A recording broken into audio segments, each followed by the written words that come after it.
Fala galerinha do Na Trilha da Biologia, tudo bem com vocês? Hoje vamos dar início a um novo plano de ensino tutorado do Estado de Minas Gerais, o PET 4, semana 1, para o terceiro ano do ensino médio. E esse novo PET ele vem abordando uma nova matéria para nós. Estávamos falando de genética e vamos para um assunto correlato, um assunto relacionado à genética, que é a biotecnologia.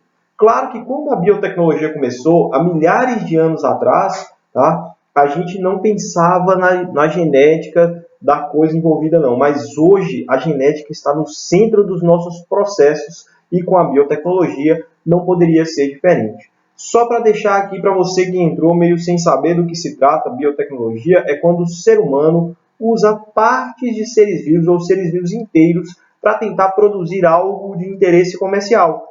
E por que eu falei que a biotecnologia começou há milhares de anos? Pois há milhares de anos o ser humano produz vinho, cerveja, com a ajuda de fungos unicelulares que fazem o processo de fermentação alcoólica e liberam na bebida o álcool a partir da quebra dos açúcares da cevada ou da uva. Tá? E assim a gente vai produzindo aí um produto, vinho, cerveja, queijo, que envolve a ação de outro ser vivo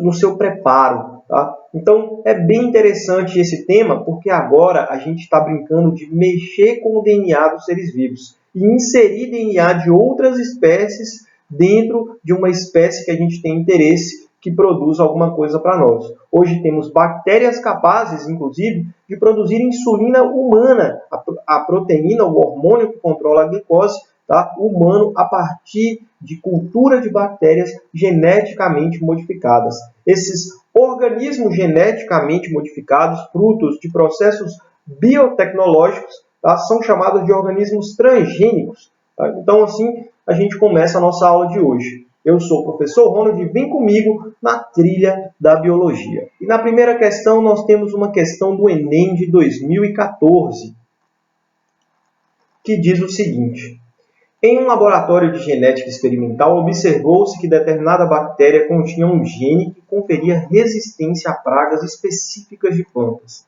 Em vista disso, os pesquisadores procederam de acordo com a figura. Então, no experimento, eles pegaram uma bactéria, isolaram o DNA bacteriano, clonaram esse DNA, extraíram o gene de interesse, fabricaram o gene em laboratório através de PCR, por exemplo, né?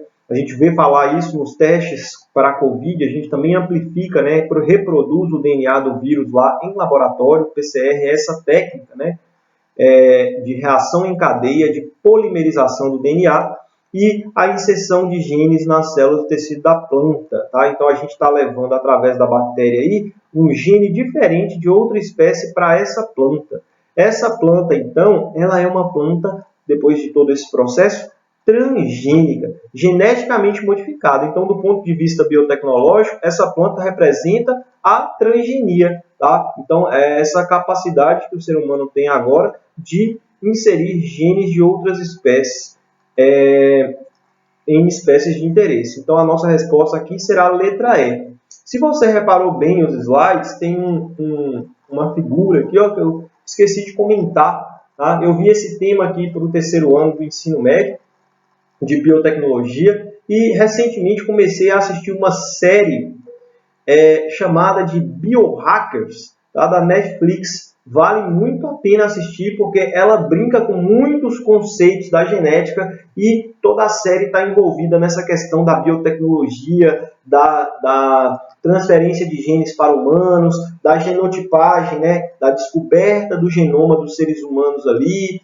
e o tratamento de doenças usando essas informações genéticas de cada pessoa. Então vale muito a pena assistir, tem muitos links, assim, muitos ganchos para a matéria em si de biotecnologia e de genética, tá? Envolvendo aí o genoma humano.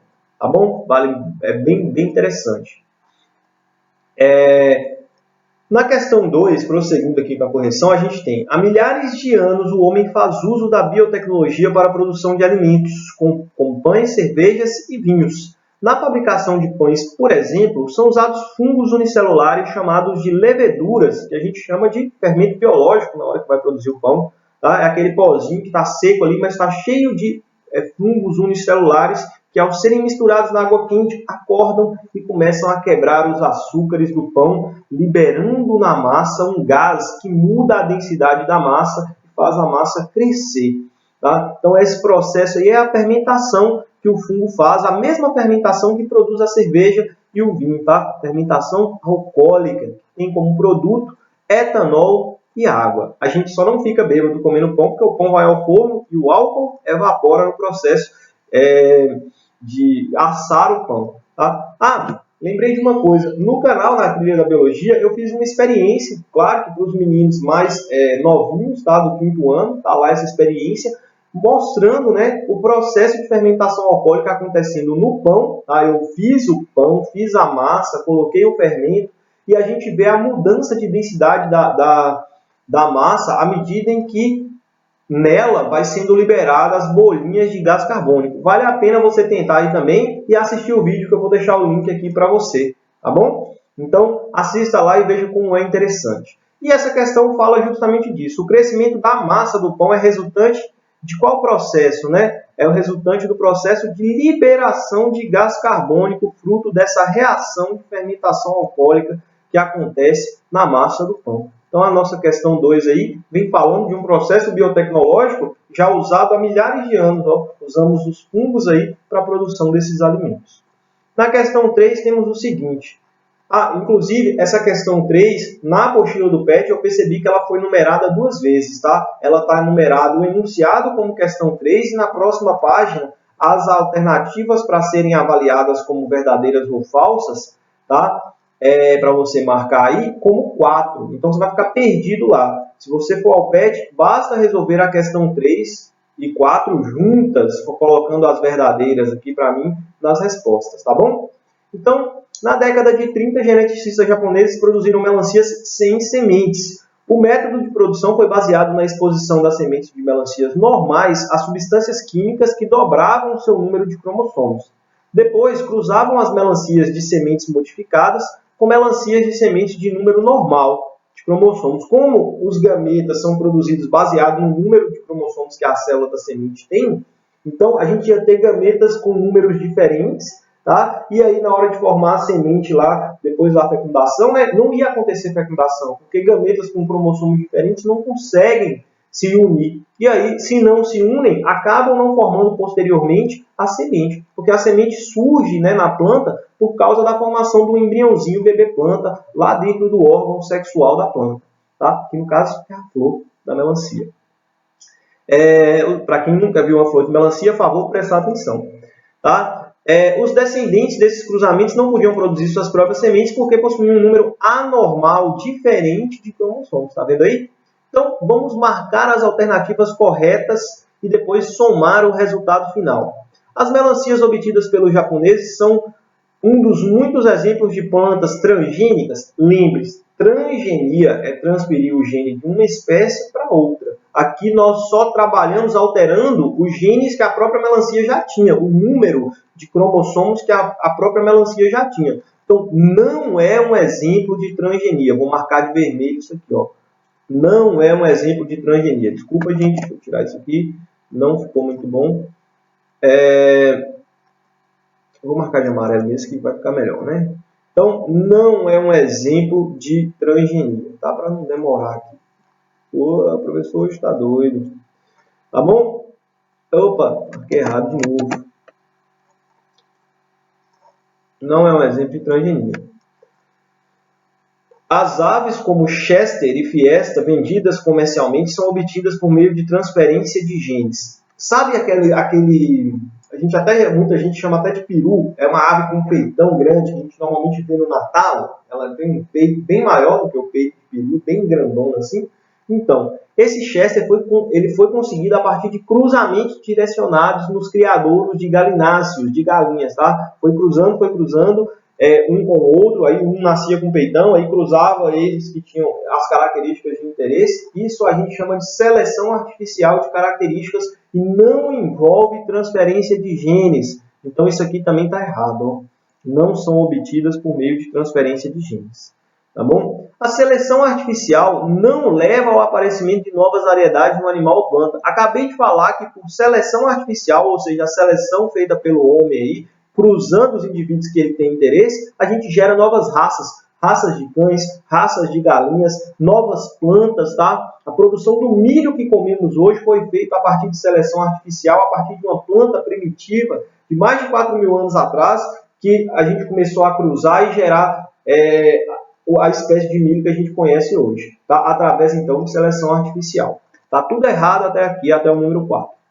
Para a transferência de genes de uma espécie para outra, podem ser utilizados vírus como os transportadores dos genes. Isso aí, sim, vale a gente marcar como verdadeiro, tá? Se você for na sua lata de óleo de soja, você vai ver que o óleo de soja que a gente normalmente compra nas prateleiras do supermercado tem um símbolozinho na frente com um triângulo amarelo e um T preto no meio. Esse é o símbolo de produtos produzidos com material ou sementes, ou algum material fruto da transgenia, material transgênico. O óleo de soja é produzido com soja transgênica, geneticamente modificada para ser mais resistente e produzir mais sementes a cada colheita. E como é que a gente faz isso? A gente usa bactérias e vírus. Você vai ver lá que na hora que fala do óleo de soja, fala lá, soja produzida a partir de bactérias do tipo Agrobacterium tumefaciens, ou então vai colocar o nome do vírus lá que o produtor usou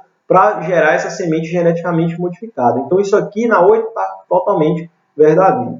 Na 16, comprovadamente os diferentes tipos de produtos oriundos dos organismos geneticamente modificados trazem sérios riscos à saúde. Ninguém sabe exatamente isso, tá? Alguns cientistas apostam veementemente que organismos transgênicos não fazem mal à saúde e alguns outros querem dizer que vai causar algum problema a longo prazo. Bom, o pessoal que fala que causa problemas fala que a gente está ingerindo DNA estranho, mas a gente ingere DNA estranho o tempo todo. Tá? Quando você come uma carne, você está comendo o DNA da vaca. Quando você come uma alface, mesmo que ela não seja transgênica, você está ingerindo o DNA da alface. E aí o pessoal fica discutindo em cima disso e parece não estar muito correto. Até então, não se tem... desculpa, marquei aqui, mas não é para marcar. Não se tem comprovação de que certo que vai trazer risco à saúde humana, não. Tá? Cachorros comem rações feitas com soja e milho transgênico há anos para a gente avaliar isso a longo prazo. Tá? Talvez você não tenha notado que a ração do seu cachorro é produzida também com material transgênico, milho e soja transgênico. Mutações no DNA, portanto, no genoma, nos genes dos seres vivos, fazem parte do processo da evolução biológica e podem ocorrer em qualquer espécie de ser vivo. Isso é verdade. Mutações são fenômenos naturais da mudança no DNA na medida em que a célula vai tentando se reproduzir ali e não copia completamente fiel a sua informação genética. Então aqui, como resposta, nós vamos ter a soma 40, já que só a 8 e a 2 estão corretas.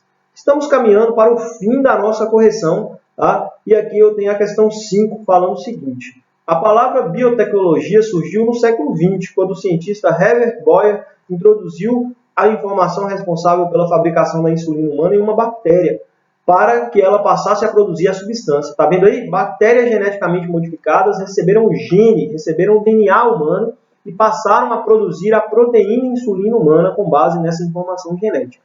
Então, é justamente isso que a questão faz referência, né? As bactérias geneticamente modificadas por Herbert Boyer passaram a produzir insulina humana porque receberam uma sequência de DNA codificante para a insulina humana. Elas são parte bactéria e uma partezinha pequenininha de DNA humano. Então, vão conseguir produzir aí a insulina humana. A resposta, então, da 5 aqui, letra A. E na 6, vamos avaliar o que é verdade nessas afirmações aqui sobre biotecnologia. A biotecnologia é um conjunto de conhecimentos que permite a utilização de agentes biológicos, ou seja, organismos, células, organelas, moléculas, para obter bens ou assegurar serviços para a espécie humana. Sobre o tema, analise as afirmações a seguir. As técnicas biotecnológicas possibilitam à indústria farmacêutica cultivar micro-organismos para a produção de antibióticos, como, por exemplo, a penicilina, que é retirada de um fungo, o Penicillium notatum. O nosso antibiótico tá, mais famoso é feito a partir de um processo biotecnológico. Então, a A1 verdadeira, vamos marcar aqui. A engenharia genética ocupa um lugar de destaque como tecnologia inovadora, seja porque permite substituir métodos tradicionais de produção de hormônios de crescimento e insulina, seja porque permite obter produtos inteiramente novos, os organismos transgênicos. Foi o que eu falei lá, a engenharia genética é o ser humano tentando, né, inserir genes novos em espécies que não os tinham. Então a gente está fazendo aí um papel de engenheiro dentro dos organismos vivos. Por isso, essa técnica é realmente muito importante para o caminho da biotecnologia, para as descobertas da biotecnologia atuais. Tá? Hoje, a utilização de plasmídios bacterianos restringe-se à produção de novos medicamentos. Bom, você pode usar plasmídios, que são pedaços de DNA de bactéria que pode passar de uma bactéria para outra, para vários casos, não só para a produção de medicamentos, mas para a produção de uma bactéria mais resistente, de uma bactéria que consegue degradar um determinado produto, como petróleo, por exemplo, para a gente usar a bactéria para tentar degradar aquelas manchas de petróleo que surgem quando a gente gera algum vazamento de petróleo no mar, tá? Processo chamado de biorremediação, que envolve biotecnologia, beleza? Então, assim, dá para fazer várias coisas, a 3 realmente não está valendo. Através de técnicas biotecnológicas é possível o tratamento de despejos sanitários pela ação de micro-organismos em fossas sépticas. Isso aqui é a biorremediação. A gente está fazendo um agente poluidor, né, que são os dejetos sanitários, o esgoto, e existem bactérias já capazes, geneticamente modificadas, de degradar essas fezes e esse esgoto, e esses produtos do esgoto, e transformar a água suja em água limpa de novo. Quase um milagre divino aí, feito pelas mãos do homem, né? É interessante como a ciência pode ser inovadora. E a 4, então, estaria verdade. A aplicação da biotecnologia está limitada à área médica. Acabamos de ver aqui uma aplicação ecológica da biotecnologia, né? E a gente viu lá em cima a aplicação na indústria alimentícia, produção de alimentos, iogurte, pão, queijos, tá? Bebidas alcoólicas, então a 5 estaria errada. Assim, a nossa resposta fica sendo letra A. E depois de muita conversa, né, hoje nossa aula foi bem mais longa do que o normal, a gente descobriu bastante coisa interessante sobre a biotecnologia. Eu espero que vocês tenham gostado. Se gostaram, não esqueça de deixar o joinha, tá? E se inscreve no canal para mais aulas como essa. Eu vejo vocês semana que vem. Um abraço e até a próxima.